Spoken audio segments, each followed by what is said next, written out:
नमस्कार दोस्तों, मैं अभिनंदन कौर सन्यासी। मैं इस वीडियो में आप लोगों के लिए बीपीएससी का प्रीवियस ईयर जो मैथ का क्वेश्चन पूछा गया है एग्जाम में, उसको इस वीडियो में हल करेंगे लेकर के आए हैं। तो कृपया आप लोग सब्सक्राइब जरूर कीजिए, अधिक से अधिक शेयर कीजिए। आप लोगों के लिए कंटिन्यूअस ऑल सब्जेक्ट आता रहेगा। तो टाइम वेस्ट नहीं करते हैं, सीधा क्वेश्चन पर चलते हैं। यहाँ पर क्वेश्चन नंबर 21 है। 21 ए, बी और सी किसी व्यवसाय में 20 लाख रुपए 7, 2 और 1 के अनुपात में लगाते हैं। कुल लाभ 18% होता है। ए को 30% तथा बी को 20% कर चुकाना है। ए का शुद्ध लाभ बी के शुद्ध लाभ से कितना प्रतिशत अधिक है? तो ये बहुत सिंपल है। पहले इसको प्रश्न को हम समझा देते हैं आपको। तो ए बी सी 3 व्यक्ति था जो कि 20 लाख रुपए 7, 2 और 1 के अनुपात में किसी बिजनेस में लगा दिया। टोटल उसका लाभ जो हुआ उन्हें 20 लाख पर 18% का लाभ हो गया।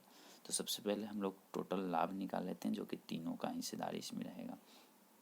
तो 20 का 18% निकाल लेते हैं हम लोग, कितना आता है। तो इसको यदि हम लोग डिवाइड करते हैं तो हो जाएगा 3.6 अर्थात 3,60,000। 3,60,000 हो जाएगा। इकाई दहाई सैकड़ा हजार 10,000 लाख 3,60,000। देखिए यहाँ पर कमा देती है। इसके बाद इसमें अब ए का हिस्सेदारी और बी का हिस्सेदारी निकालेंगे। उसके बाद यहाँ देखिए ए और बी पर ही चर्चा है, लास्ट में पूछा है। तो ए और बी का पहले निकाल लेते हैं। तो रेशियो के अनुसार निकालते हैं। तो ए का अनुपात में कितना हिस्सा है? 7 है। तो ए के लिए निकालेंगे, कितना हो जाएगा?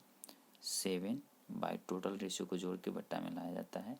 तो हो जाएगा 10 गुने कितना? 3,60,000। 36 पर कितना जीरो है? 4 जीरो, 2 2 4। अब इसको हम लोग कट करेंगे। ये जीरो से जीरो कट हो गया। सिर्फ जीरो बड़ा है, लेकिन संख्या में गुना करेंगे तो हल्का है, मैंने बहुत इजी है, आसान है। 7 छक 42, 7 छक 42 हो गया 2, हाँ से 4, 7 21, 21 से 4 25 हो जाएगा, माने 252 पर कितना जीरो हो जाएगा? 300।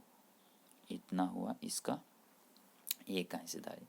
इसके बाद में फिर बी का भी निकाल लेते हैं। तो बी का हिस्सेदारी टोटली कितना हो जाएगा बी का? तो बी का हो जाएगा, बी का रेशियो 2 है। देखिए बी का रेशियो 2 है, नीचे की ओर देते हैं। तो 2 बाई टोटल रेशियो 10 है, गुने में कितना? 3,60,000। 3,60,000। अब इसको कट करेंगे, एक जीरो से एक जीरो हो जाएगा 36 दूनी 72,000। तो बी का कितना हो गया? टोटली लाभ जो प्राप्त किया 72,000 किया, और ए 2,52,000 किया। तो कहने का मतलब ए तो हो गया।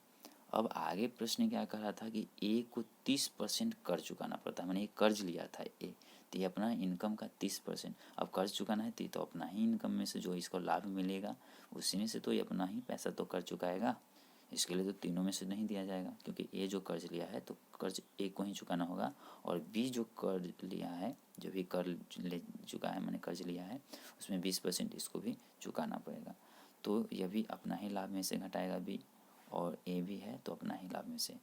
तो हम लोग ए का 30% कहने का मतलब कि निकाल करके घटा सकते हैं। तो ऐसे इससे अच्छा हो जाएगा कि जब ये 30% कर चुका देता है तो इसके पास बच कितना जाएगा? तो ए के पास 70% बचेगा, क्योंकि जितना इसके पास इनकम हुआ इसका 30% तो कर में ही दे दिया, कर्ज दे दिया, तो 70% बचेगा। इससे डायरेक्ट निकाल सकते हैं। तो ए का 70% निकालेंगे तो इसका नेट शुद्ध जो बैलेंस हो जाएगा ए का निकल जाएगा। तो आगे बढ़ते हैं हम लोग, नीचे थोड़ा सा जगह ले लेते हैं। तो हम लोग को कितना निकालना है? निकालना है ए के लिए। ए के लिए कितना? तो ए के लिए निकालना है 70%, क्योंकि 30% कर्ज ले लिया था। तो ए का शुद्ध है, ए का शुद्ध, क्योंकि इसी पर हम लोग को निकालना है फिर आंसर। तो ए का शुद्ध इनकम कितना हो जाएगा? तो हो जाएगा 2,52,000 का 70%, क्योंकि 70% ही इसके पास बचेगा, 30% तो कर्ज ही बेचारा दे दिया। तो ये हो गया, डबल जीरो से डबल जीरो हम लोग कैंसिल कर देते हैं। इसके बाद 7 से इसमें गुना करके इधर लिखते हैं। तो जब हम लोग 252 में 7 से गुना करेंगे तो आ जाएगा कितना? आ जाएगा 4। फिर जीरो लिखने के लिए जगह नहीं मिलेगा, तो इसको हम लोग पहले 4 को थोड़ा स्पेस दे के लिखना होगा। इसको इरेज कर लेते हैं 4 को, और यहाँ से नीचे ही लिख देते हैं, ज़्यादा बेटर होगा। तो इक्वल टू को भी हटा ही देते हैं हम लोग, ज़्यादा बेटर हो जाएगा। चलिए, तो अब यहाँ पर हो जाएगा कितना, गुना कर लेते हैं इसको। तो गुना करेंगे तो 7 दूनी 14, इसके बाद हासिल 1 बच गया, 7 बचे 35 से 36, हासिल 3 बच गया, 7 दूनी 14 और 3 17 हो गया। इस पर कितना जीरो बैठाना है, 1 और 1 किधर, 2 जीरो, डबल जीरो इस पर बैठा दिए। तो ये आया किसका, ए का शुद्ध। और बी का शुद्ध के लिए फिर नीचे जगह लेते हैं हम लोग, बी का शुद्ध निकाल लेते हैं। तो बी को कितना बचा था, तो बी को बचा था 20% वो कर चुका है, माने 80%। तो बी के लिए शुद्ध इसका जो आय हो जाएगा, जो बचत होगा बी का शुद्ध बचत, वो 3,60,000 का, 3,60,000 का नहीं, इसका तो 72,000 था, सॉरी इसका 72,000 था, क्योंकि ये जो अपना ही इनकम में से कर चुका है। तो 72,000 का 80%, क्यों, क्योंकि 20% एक कर्ज दे दिया। कमाया तो 72,000, लेकिन ये क्या किया कि 20% कर्ज दे दिया, माने इसको बचा कितना, 72,000 का 80% ही बचा इसके पास। डबल जीरो से डबल जीरो कैंसिल हो गया। और इसको हम लोग कैलकुलेशन कर लेते हैं, और कैलकुलेशन करने के बाद इसको जब हम लोग मल्टीप्लाई करेंगे तो कितना हो जाएगा, 8 दूनी 16, 8 दूनी 16 हो गया, हासिल 1, 7 8 56, 1 57, माने 576 पर कितना जीरो हो जाएगा, 2 जीरो, ये हो गया, माने 57,600 हो गया। और ए का शुद्ध कितना आया था, तो इसका आया था 1,76,400, ये है ए का शुद्ध और यह है बी का शुद्ध है। तो अब आगे क्या करना है, तो हम लोग को प्रतिशत निकालना है कि ए को बी से कितना प्रतिशत अधिक लाभ हुआ। तो इसके लिए घटा देंगे, माने वृद्धि गुने 100 बटा में बी हो जाएगा, क्योंकि जिसके रिस्पेक्ट में, क्योंकि बी को नीचा दिखाया जा रहा है, माने बी कम है और बी के सापेक्ष ही ए माने कि ए का तुलना बी के सापेक्ष किया गया है, तो बी जाएगा नीचे बटा में, माने ए नीचे चला जाएगा। तो चलिए आगे बढ़ते हैं। जिसे कम आंका जाता है, कंपेयर किया जाता है, उसे हमेशा नीचा ही रखा जाता है, माने नीचे रखा जाता है इसको, ठीक है। ऐसे अगर जीवन में कोई नीचा दिखाए तो बहुत अच्छा है आपके लिए, आगे बढ़िए, मेहनत करिए, क्योंकि वो एक मार्गदर्शक होता है। कोई भी इंसान यदि ऐसा करता है तो चलिए, तो यहाँ पर हम लोग सीधे वृद्धि प्रतिशत निकाल लेते हैं, कितना वृद्धि है, तो वृद्धि परसेंट निकालते हैं यहाँ पर। तो हो जाएगा वृद्धि, तो वृद्धि कितना हो जाएगा, 1764 में से घटाना है हमको 57,600, माने 57,600 क्या कर लेना है, घटा देना है। तो जब इसको हम लोग घटाएंगे तो आएगा कितना, पहले निकालिए, यहाँ से घटाइए, तो हो जाएगा 10 में से 6 गया 4, नहीं 10 में से 6 गया 4, डबल जीरो छाँट देते हैं। इसके बाद में यहाँ 14 में से 6 गया 8, 14 में से 6 गया 8 हो जाएगा, 14 में से 6 गया 8। इसके बाद फिर हो जाएगा 15 में से 7 गया 8, इसके बाद में बच जाएगा 1 माने 1188, 1188 पर कितना डबल जीरो हो जाएगा, क्योंकि डबल जीरो है। और बट्टा में क्या आ जाएगा, किस पर निकाल रहे हैं हम लोग, गुने में 100, क्योंकि प्रतिशत निकाल रहे हैं हम लोग। और बट्टा में कितने, क्योंकि 20 के साथ में कंपेयर किया गया है, तुलना 20 से किया गया है, माने 20 से ज़्यादा वो है, तो ये आ जाएगा 57,600 नीचे आ जाएगा बट्टा में। अब इसको हम लोग कट कर लेते हैं, तो डबल जीरो से डबल जीरो कैंसिल हो गया। और यहाँ पर अब इसको हल करते हैं, तो लगभग कितना जाएगा, 1188 नीचे है 576, तो 5 दूनी 10 माने 2, यहाँ पर इधर है 100, माने 200 के समथिंग में जाएगा। तो 200 के समथिंग में जाएगा, तो हम ऑप्शन देखते हैं हम लोग कि 200 के समथिंग में कौन सा ऑप्शन होगा। तो 200 से ज़्यादा नहीं होगा, 200 से समथिंग में है, तो इसमें देखते हैं ऑप्शन। तो ऑप्शन यहाँ हम लोग देख रहे हैं कि 118, 180, 306, 304, और इनमें से माने 200 है ही नहीं। तो 200 नहीं है, तो मेरा करेक्ट आंसर हो जाएगा इनमें से कोई नहीं। क्यों, क्योंकि 200 के लपेट में आंसर हमको आ रहा है 200 पॉइंट समथिंग, 200 पॉइंट समथिंग इसमें ऑप्शन में है ही नहीं, तो इनमें से कोई नहीं ऑप्शन मेरा करेक्ट आंसर हो जाएगा। लेकिन इसको हम लोग पूरा हल कर देते हैं नीचे पॉइंट में, कितना एक्यूरेट आंसर कितना आएगा। तो एक्यूरेट आंसर के लिए हम लोग यहाँ पर डिवाइड करके निकाल देते हैं इसको, कितना आएगा जो, तो हो जाएगा, मान लिया जाए कि यहाँ डबल जीरो बैठा दीजिएगा, तो हो जाएगा 2 बार में लग जाएगा, ठीक है। इसके बाद में हम लोग को क्या लेना पड़ जाएगा, जीरो लेना पड़ जाएगा। तो 0 लगा देंगे। और इसके बाद फिर कितना बार में लग सकता है, तो इसके लिए अगर हम लोग डिवाइड करके देखें हम, तो आया है इसका कितना 206.25% इसका एक्यूरेट आएगा, क्योंकि इसको हम डिवाइड किए हैं कॉपी पर, तो ये आया है। तो इसका करेक्ट आंसर हो जाएगा इतना, ये 6 है। ऐसे समथिंग में कहेगा तो 200 में आएगा, क्योंकि 576 से 2 बार में लगा है, तो ऐसे निकल जाएगा। बहुत इजी है, बहुत आसान है। तो इसको हम छोटा कर देते हैं ताकि आपको बढ़िया से स्पष्ट रूप से दिखाई दे सके एक स्थान पर सॉल्यूशन कैसे किया गया है। चलिए प्रश्न को छोटा कर देते हैं हम यहाँ पर, कैलकुलेशन को। ये देखिए, ये है हमारा सॉल्यूशन, थोड़ा और बढ़ा दिए, इस प्रकार से है। और नेक्स्ट में अब चलते हैं आगे, क्या है प्रश्न देखते हैं हम लोग। क्वेश्चन नंबर है 23 है, x का मान क्रमागत पूर्णांक है तथा व्यंजक x³ + 3y - 3 के प्रथम 4 मान 7 है, 26 है, 30 यहाँ पर फिर है 63 है और 124 है। तो पाँचवा मान क्या होगा? माने कहने का मतलब है कि 7, 26, 63 और 124 है दिया गया है, तो पाँचवा वैल्यू पूछा गया है कि पाँचवा मान कितना होगा। पहले इसको हम लोग सिचुएट कर लेते हैं। तो पाँचवा मान पूछा जा रहा है, तो बहुत सिंपल क्वेश्चन है, बहुत आसान है, इसमें कुछ भी नहीं है। सिर्फ और सिर्फ यहाँ ध्यान लगाना है क्या कि x का क्या है वैल्यू, x का क्रमागत है, माने कि यदि x को हम 1 लेंगे तो 1, 2, 3 ऐसे होना चाहिए, 1, 2, 3, 4, 5 तक लेना है। अगर 2 है तो 2 से तो 2, 3, 4 ऐसे माने लगातार होना चाहिए। अगर 5 है तो 5 के बाद आएगा 6, 7, 8। अब वैल्यू मिलना भी चाहिए यहाँ से, अगर वैल्यू नहीं मिलेगा तो सही नहीं होगा आंसर। आपको वैल्यू भी मिलना चाहिए। जब हम लोग अगर x बराबर 1 रखेंगे तो 7 आना चाहिए, 2 रखेंगे तो 26 आना चाहिए, 3 रखेंगे तो 63 आना चाहिए और 4 रखेंगे तो 124 आना चाहिए, तो 5 लग कर निकालना है, अन्यथा नहीं। तो चलिए हम लोग देख लेते हैं कि कहाँ से इसका करेक्ट आंसर आएगा, माने क्या रखने पर।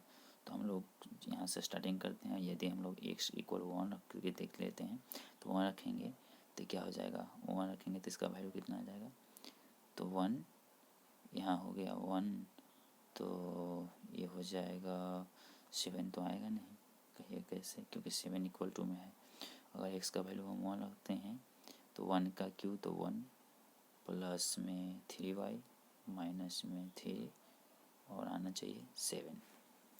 तो क्रमागत भी है, तो x का वैल्यू यदि 1 रखेंगे, ठीक है चेक कर लेते हैं हम लोग, 1 रखेंगे तो 1 + 3y - 3 = 7। ओके 7 आना चाहिए।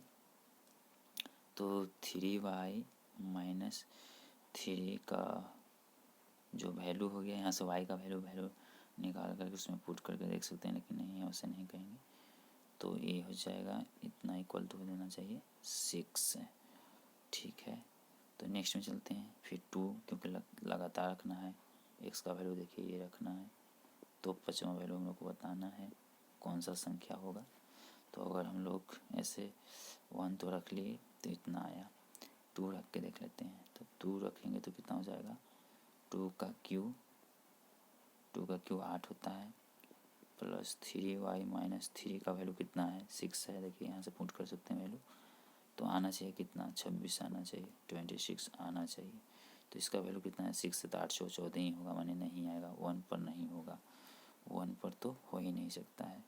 क्योंकि देख लीजिए यहाँ पर यदि x के स्थान पर 2 रख दीजिएगा तो 2 का क्यू 8 हो गया, और ये जो वैल्यू यहाँ पर है जो 3y - 3 देखिए ये 1 रखने पर पूर्ण रूप से हल नहीं हुआ था, क्योंकि y का मान नहीं निकालना है, यहाँ पर संख्या को देखना है, इससे कंपेयर करना है, 7, 26 और 63 इसको कंपेयर करना है।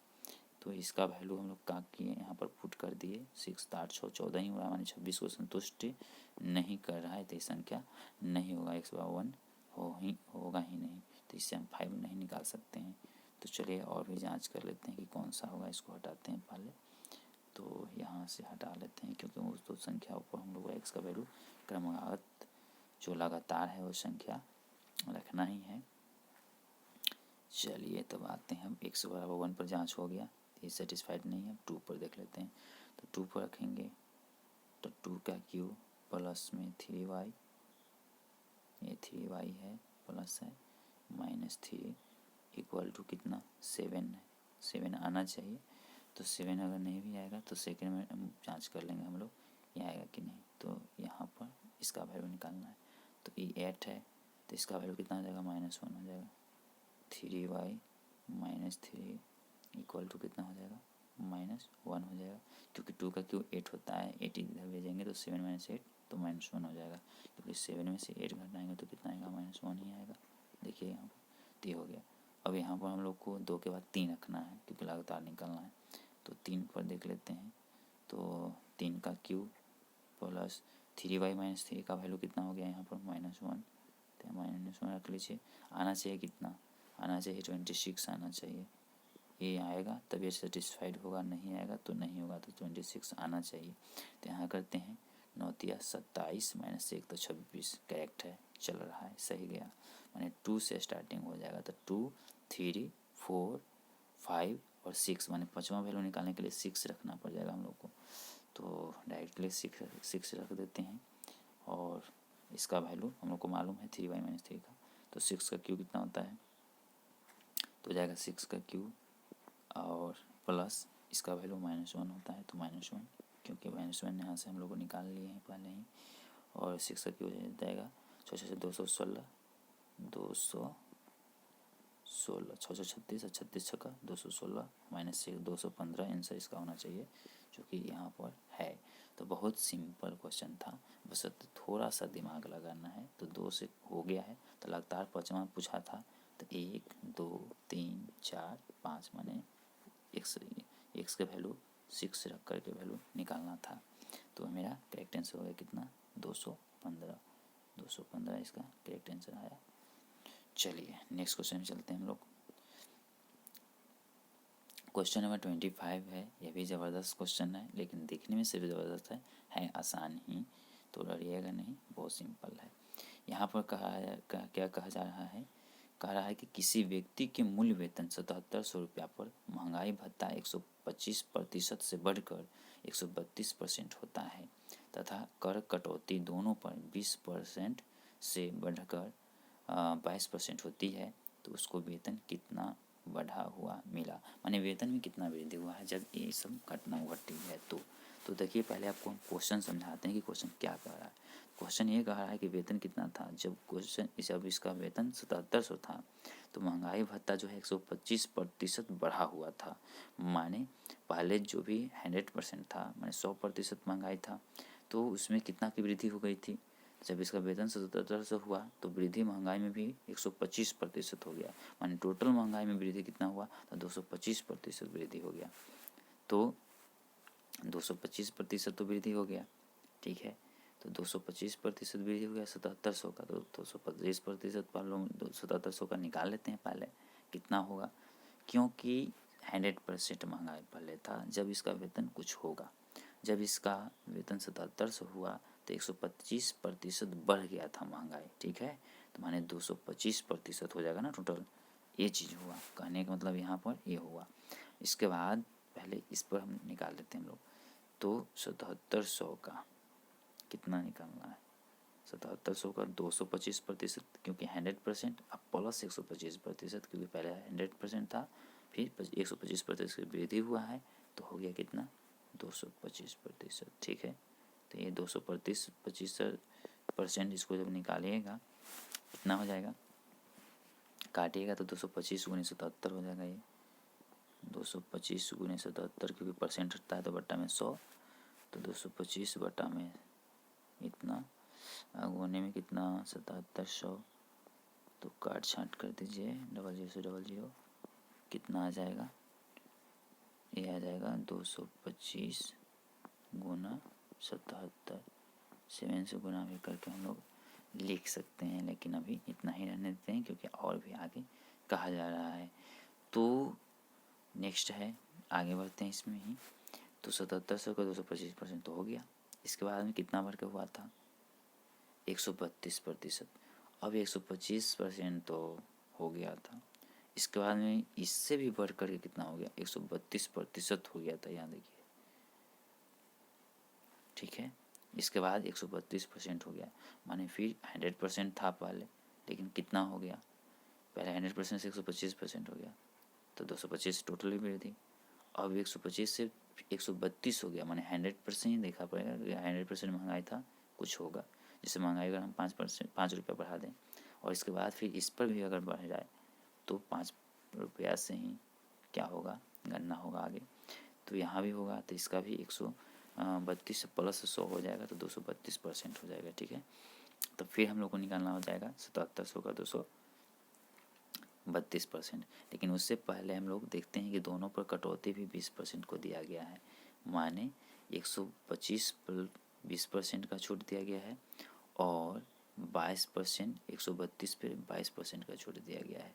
तो सबसे पहले हम लोग 125% पर जो निकाले हैं यहाँ पर 225 × 77, इस पर 20% का छूट जो हुआ है, तो बचेगा, माने इतना कटौती हो गया, 20% कटौती हो गया, तो बचा कितना, 80%, क्योंकि जब कटौती भी हुआ 20% का तो बचा कितना, 80%। तो इसमें जो भी बचा शेष उसको पहले निकाल लेते हैं हम लोग, तो शेष बचा हुआ, ठीक है, तो शेष इसका जो बचा हुआ है तो हम लोग निकाल लेते हैं 80%, तो 225 का 225 × 77 गुने कितना हो जाएगा, 80%।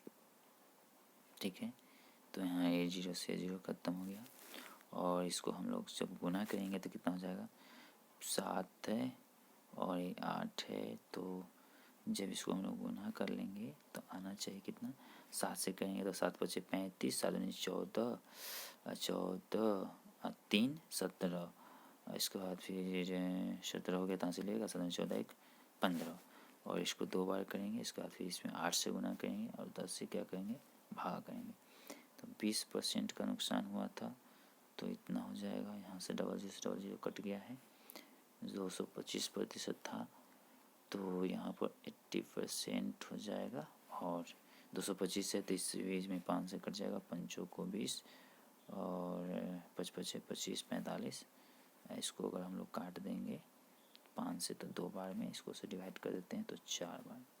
ठीक है, तो 45 चौके 180, 180 में भी 7 से गुना करके आगे पीछे 18 सते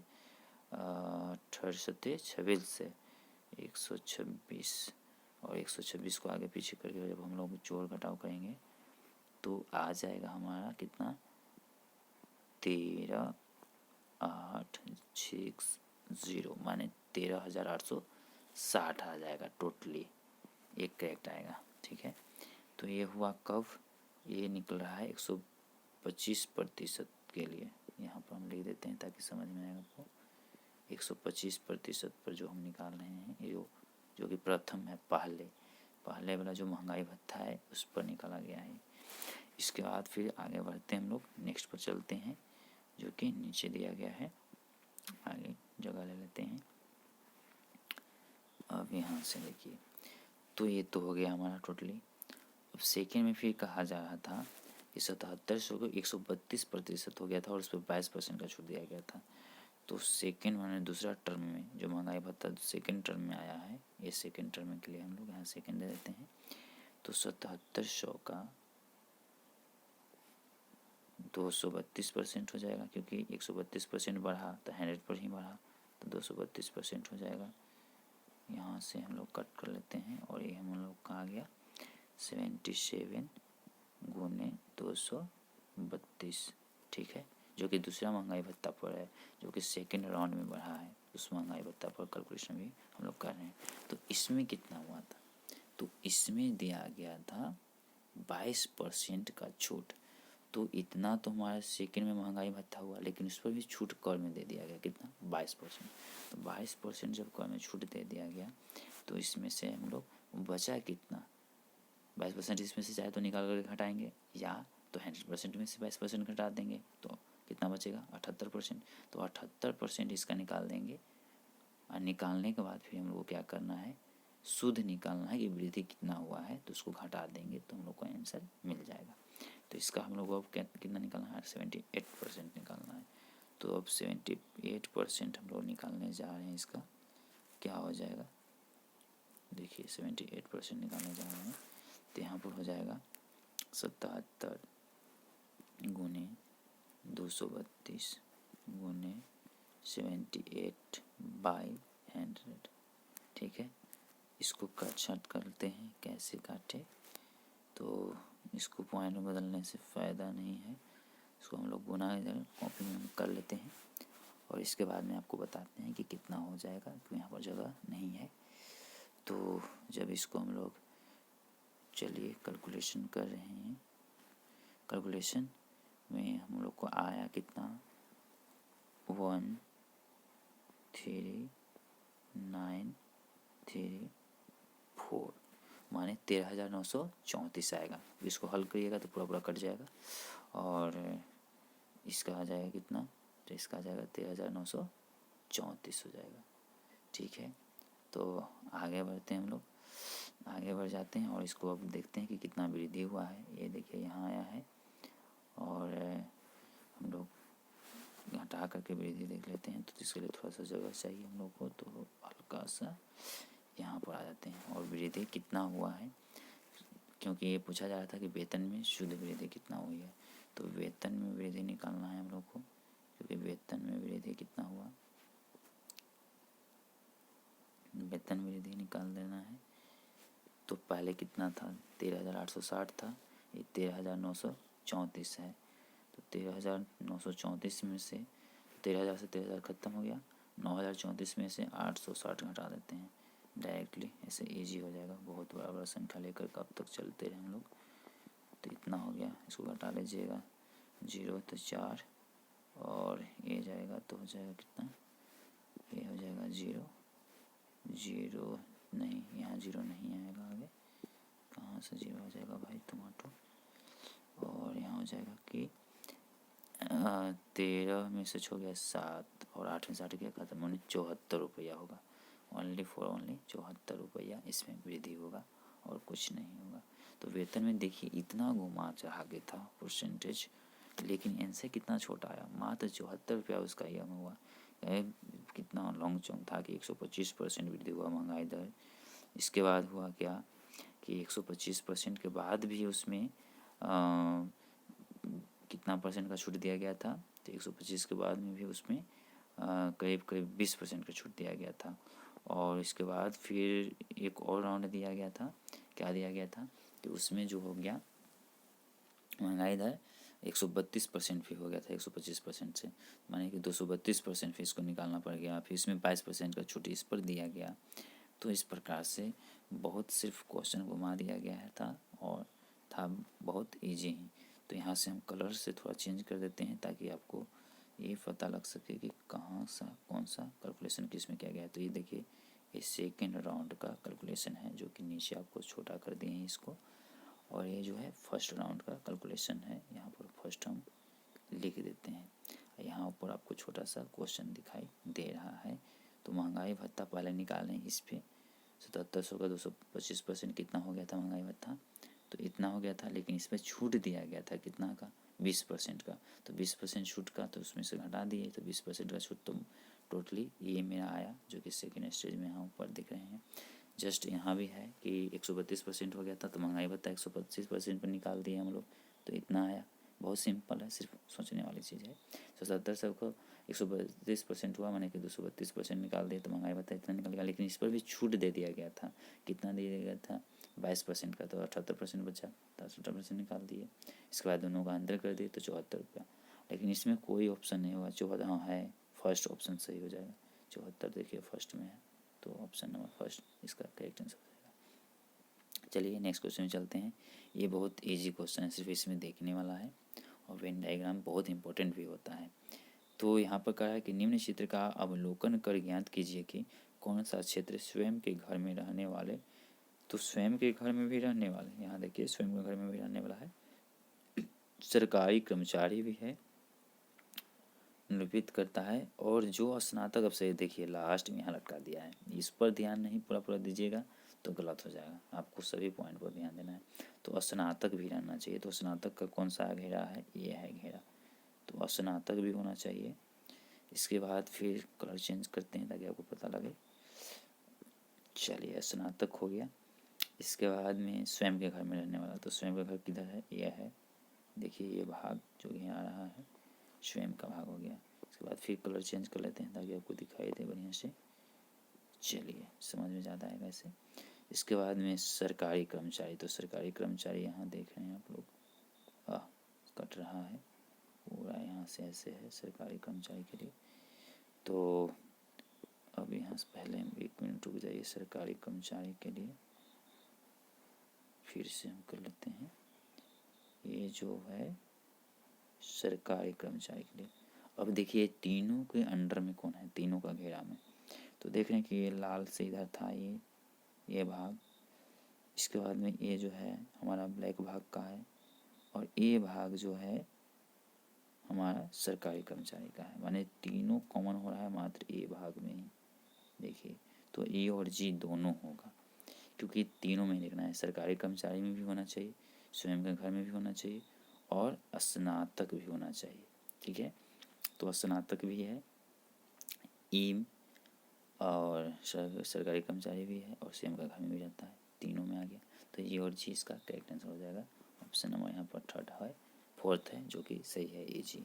तो ये बहुत ईजी है, ईजी क्वेश्चन भी है और ईजी आंसर भी है, तो बहुत अच्छा है। इस चैनल पर सब्सक्राइब कर दीजिए और शेयर लाइक ज़रूर कीजिए, कमेंट कीजिए यदि कुछ प्रॉब्लम है तो। अब यहाँ पर क्वेश्चन देखिए 28 है, संख्या 100 से 999 तक अंक 9 कितनी बार आएगा। तो ये बहुत आसान क्वेश्चन है, बस तो इसमें दिमाग लगाने वाला क्वेश्चन है। तो हम लोग देख लेते हैं पहले इसको हल करके कि किस प्रकार से हल होगा। तो देखिए यदि मान लिया जाए कितने अंक का है, तो 3 अंक का संख्या है। देखिए 3 अंकों का संख्या है, 100 और 999 3 ही अंक का संख्या है, और इसमें 9 की संख्या कितना आएगा ये बताना है। तो सबसे पहले हम लोग 3 डब्बा यहाँ बना लेते हैं और देखते हैं यहाँ पर क्या क्या होगा। यदि मान लिया जाए कि हम 9 इसमें भर देते हैं, तो इसमें भरने का तरीका एक होगा, लेकिन इसमें 9 तरीका हो जाएगा और इसमें भी 9 तरीका हो जाएगा। तो टोटली कितना हो जाएगा, 9 गुने 1, अर्थात देखिए यहाँ पर गुना का चिन्ह होता है तरीका में, क्योंकि गुना होता है। तो यहाँ 9 तरीका से भर सकते हैं, क्योंकि अगर 10 संख्या में अगर 9 यहाँ पर 1 भर दिए तो 2 संख्या बचा, तो 2 में 9 और 9 भर सकते हैं, क्योंकि 0 से लेकर के 10 तक होता है संख्या, इसलिए तो हो जाएगा 81 81 मेथड यहाँ हो गया। इसके बाद फिर हम लोग ऐसे कर लेते हैं यहाँ पर, और यदि फर्स्ट में ना भर के सेकेंड में भरते हैं, ठीक है, तो यहाँ भी 81 हो जाएगा। अगर सेकेंड में ना भर के फर्स्ट में भरते हैं तो यहाँ भी 81 हो जाएगा। अगर इसमें भी भरते हैं तो यहाँ भी 81 हो जाएगा। इसके बाद ऐसे भी हो सकता है कि हम लोग 2 घर में भर दें, ठीक है, 2 घर में भरते हैं तो इसमें 9 तरीका, यहाँ 1 और यहाँ 1, ठीक है, ऐसे यहाँ पर गुना का चिन्ह आएगा। तो ये हो जाएगा कितना, 9 गुने 1 तो 9। या तो हो सकता है कि हम लोग ऐसे भर दें लास्ट में इधर 2 में, ठीक है, तो यहाँ पर 9 तरीका गुने 1 माने 9 यहाँ भी हो जाएगा। इसके बाद में तीनों में यदि हम लोग तीनों में 9 नहीं भरना है, क्योंकि यहाँ 999 और 100 के बीच में है, माने इससे में गैप हो जाएगा, अंदर होगा। हाँ यह भी हो सकता है कि तीनों में भर सकते हैं, क्योंकि 999 तक है, तक दे दिया है, तो एक तरीका यह भी हो ही जाएगा, क्योंकि यहाँ जब 999 हो गया तो 1 गुने